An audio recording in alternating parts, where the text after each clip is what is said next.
Hey everybody, it's Bobby Nahum here with AMAC Real Estate Company. Hope everybody is having a great summer so far. We are here again today and we're going to be discussing our local real estate market here in Leon County.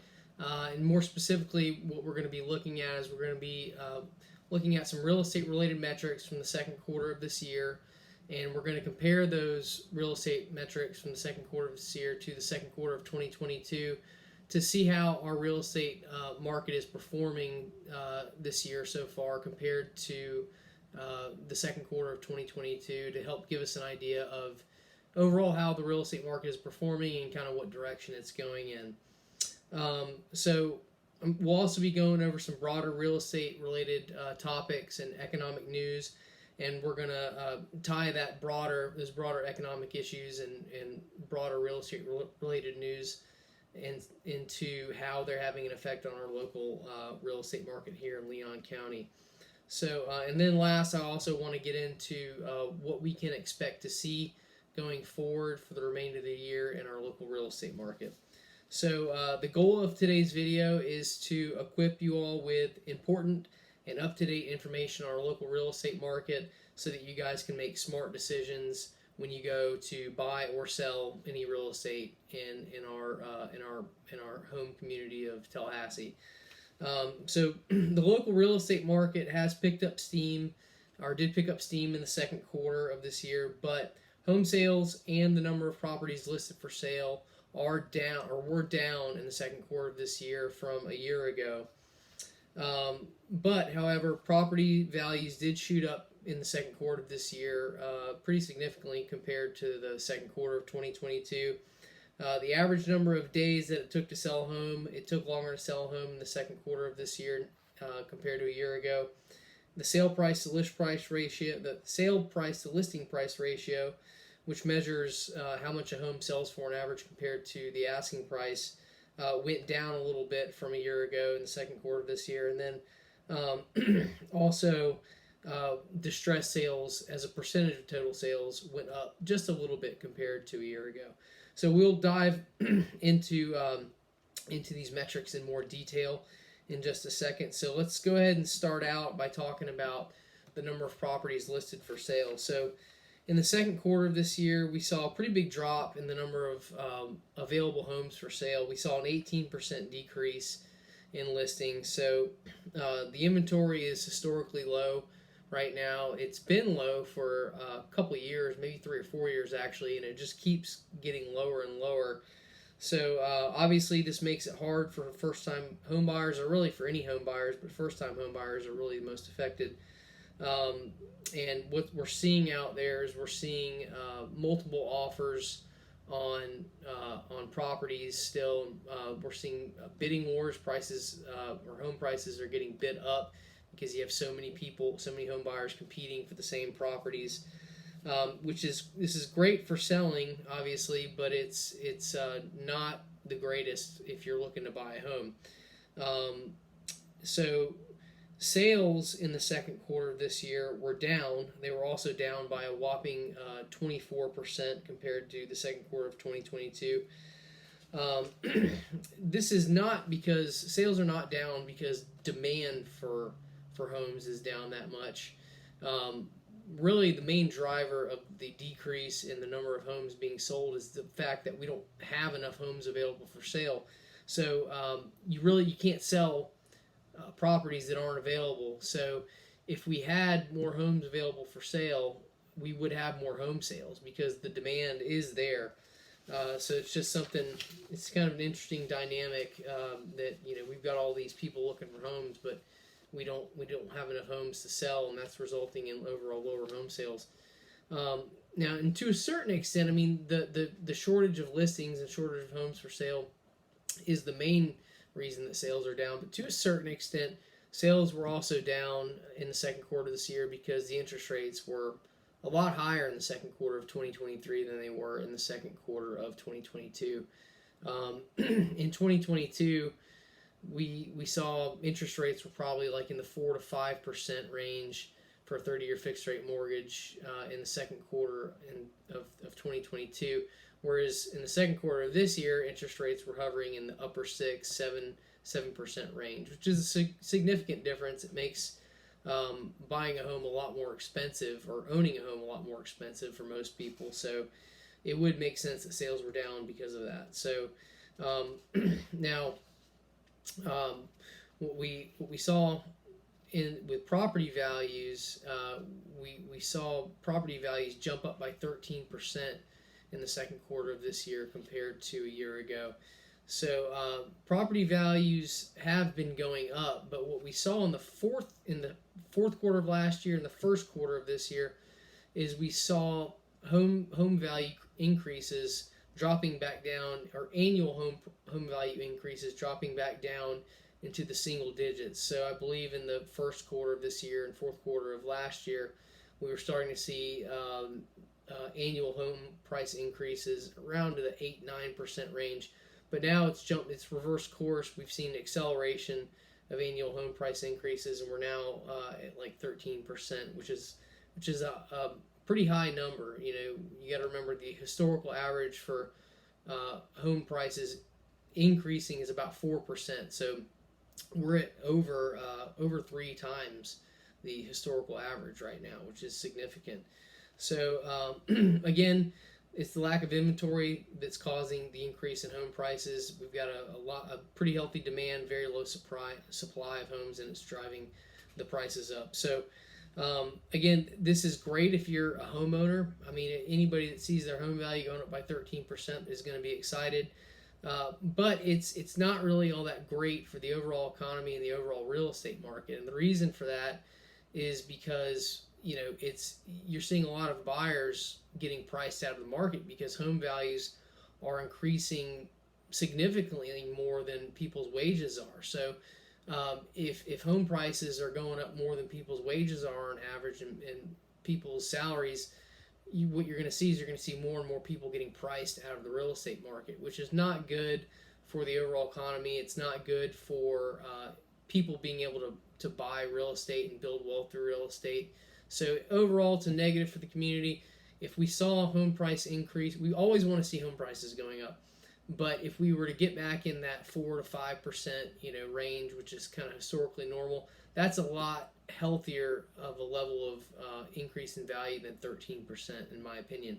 You're going to have more overall sales if that's happening, and you're going to have more people owning homes. So we'll keep an eye on that. So the next metric I want to talk about is the sale price to list price ratio. So just to recap on what that is, the sale price to list price ratio measures how much a home on average sells for compared to that home's asking price. So in the second quarter of this year in Leon County, the sale price to list price ratio dropped by about 1.72%. So in the second quarter of this year, it was 99.49%. So that means that on average, homes were selling for 99.49% of the asking price, which is really high.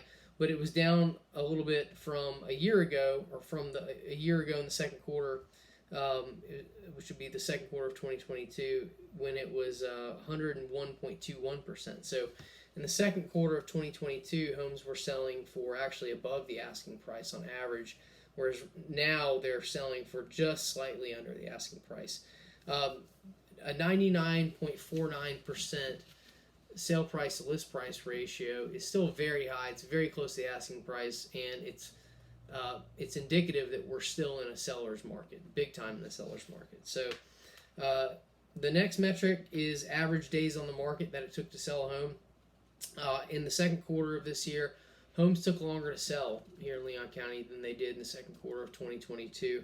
So it took about, on average, 25% longer for a home to sell in the second quarter of this year compared to a year prior. So in the second quarter of 2023, it took on average 45 days for a home to sell, whereas in the second quarter of 2022, it was only 36 days. So that's a pretty decent drop, pretty decent increase, 25% increase. So homes are still selling fast, especially if a home is priced right and it shows real well. It's going to sell for faster than the average, but those numbers I just gave you are the averages. So the last metric we're going to talk about is what I call the distress sales to total sales ratio. and this measures the number of distressed sales compared to the total number of sales expressed as a percentage. So, what are distressed sales? Again, distressed sales are typically foreclosures and short sales, but they can be other type of sales such as bankruptcy sales, estate sales, sales related to a divorce or sudden death or something like that. It's really any type of sale where the nature of the sale itself lends to the property selling for under market value. So in the last this year in the second quarter, distressed sales made up only 1.7% of total sales, which is pretty insignificant. In the second quarter of last year in 2022, it was 1.5%. So we saw a teeny tiny increase in the level of distressed sales is a percentage compared to total sales, but it's very small. One thing that I think is worthy of noting, though, is that in the southwest quadrant of Tallahassee, distressed sales made up 5.9% of total sales, which is pretty high. It's the highest that I've seen in a number of years. Obviously during the era of the foreclosure crisis, which was basically from 2009 to 2013, distress sales made up a significant number of total sales back then. It got up to as high as 25 or 30% at one point, but over time they've crept back down, and for probably 2, 3, 4 years they've been like under 2% or under, really. So there's some parts of town where the distress sales typically make up a little bit higher percentage. The Southwest is typically probably the highest in terms of its percentage of distress sales, but I have not seen it at near 6% in a long time. So it'll be interesting to keep an eye on that. If it continues to go up, it could mean that there might be some problems coming our way with like foreclosures and people getting foreclosed on. The southwest part of Leon County is, I would say, it's probably the poorest part of the county, and it's got the lowest property values. So you have more people on that side of town who buy homes and get mortgages that are getting very low down payment mortgages, and also getting down payment assistance in many cases. And historically, those types of mortgages with the low down payments, where people are getting down payment assistance, they have a higher rate of default in foreclosure rates. So it could be that you're starting to see some of those people that bought at the tip, when prices went way up, that they may be able to not afford their house payments anymore for whatever reason. But we don't know that for sure yet, but it is a red flag, so we'll keep an eye on it, and we'll keep monitoring on that and report on that in the next quarterly market report. So going forward, a couple things that I would recommend paying attention to. So we need to pay attention to inflation, and the reason for that is that inflation is going to be the main driving force influencing the real estate market for the next foreseeable future. So the main thing we need to look for is if inflation is going to continue to stay up, or if it's going to start to come down even more. So far it has been coming down, but it's still well above the Federal Reserve's 2% target rate. I think we're at around 4% right now. So until they get the inflation rate down to the 2% target, they are probably going to continue to raise the federal funds rate, which has an indirect effect on mortgage rates. So if they continue to raise the federal funds rate, it's probably going to cause mortgage rates to go up. Right now, the 30-year fixed rate mortgage rate is around 7%. So if they continue to raise the federal funds rate, we may see that go up. That will probably have an effect on our real estate market. Not a huge effect, but it will cause home sales to go down. It will cause the number of properties listed for sale to go down as well. Overall, it will decrease overall real estate activity, which is not what we want to see. We want to see real estate activity pick up, so hopefully the inflation will continue to go down. So, but I do think it will have a minor impact either way. So, a couple tips in this market: if you're looking to buy a home, be prepared. Have your finances in order, and go ahead and get your pre-qualification letter from your lender if you're looking for a home. That way, if the right home pops up, you're able to move on it quickly. These days, sellers are requiring buyers to submit pre-qualification letters with their offers Otherwise, they're not even looking at the offer. So have that ready and have it ready and available to submit with an offer in case a property that you like comes available for sale. Also, it's important if you're buying right now to learn and understand the market so you have a good strategy in place for purchasing. You want to, if your market is super competitive, or if the neighborhood or price range you're looking for homes in is super competitive, then you need to understand that you can't be coming in, way under the asking price and stuff. Otherwise you're never going to find a home. So understand your market and have a good strategy tailored to the dynamics of the real estate market you're looking to buy in. And then last, have patience. The inventory right now of homes available is at historic lows, so you really just need to understand it's going to take you probably longer to buy a home. You're going to be competing with other offers, and you got to be willing to compete and understand that you're not going to win every bidding war. So just have patience. Now, if you're selling, you need to make sure that you have the correct pricing strategy for your home. You don't want to price it too high, but again, you don't want to price it too low. If you price it too high, you're going to not get activity on your home, and the home's going to sit. If you price it too low, you're leaving money on the table, and you're not getting as much money as you could. So the other thing is, get your home in shape. The market that we're in right now will reward you if you put the time and money into getting your home in tip-top condition. Homes are selling for top dollar, but it's homes that are nice, move-in ready, people don't have to do much work to. And if you do that, you will get your money back. So it will be money well spent. So I would recommend getting your home in top shape for the market. And then, just want to make a comment that overpriced homes that don't show well, even in this hot market, they will sit and they will not sell. So you don't want to do that. You want to price your home right, have it in good shape so that the pictures turn out well and you get a lot of people interested in your property. And if you do that, most likely you'll get above the asking price in today's market. So anyway, so that concludes the video today. I hope you guys enjoyed this report. And again, the purpose of this report is to equip you guys with great information so that you can make smart real estate related decisions when you're going to buy or sell a home.